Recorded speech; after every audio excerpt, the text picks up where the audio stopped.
Alright, I'm going to review the controller you see here, which is the Ascii Ware Super Nintendo or Super Famicom controller. The first reason I bought this was because I wanted a Super Nintendo controller with the Japanese and European Super Famicom button colors, the same. Then upon further inspection, I noticed that this, I noticed it right away, but this has turbo buttons here for your R, X, Y, L, B, and A buttons.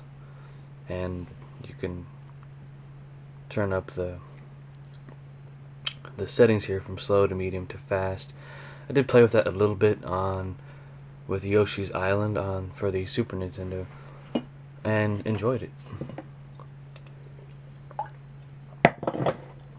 So I was really impressed by the build quality of this controller. It's actually slightly better than the original Super Nintendo controller. Fits a little better in the hands for me, even though I have medium-sized hands. I actually liked it, and I may continue just to use it almost exclusively for the system. I did buy a second controller because I liked the build quality so much, and I decided, well, I don't think they make these anymore, so I will buy just a few. And all the buttons are nice and responsive. There's no delay. They're nice and firm. I mean, this one kind of jiggles. The directional pad kind of jiggles, but that pad on the original system, it jiggles as well. So that's really not a big deal. But it was either buy this or buy an original Super Famicom controller out of Japan. With the shipping, that would have cost a little over $70. And I figured, well, I paid less than that for my system, and I bought two of these for less than what I would have bought a original Super Famicom controller for online, that is. So yeah, I mean, I was really impressed by this. I really like it.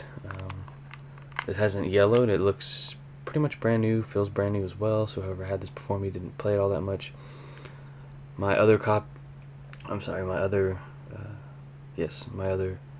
Ascii Ware Super Nintendo pad, or whatever you want to call it, is in the same shape. It's in a little bit better shape, or the other one is in it's still, the other one's in good shape, but I'd recommend buying these if you want to get a good quality third-party controller, one that's made with care, one that's actually going to work. It doesn't have any lag or delay when you press buttons on the pad.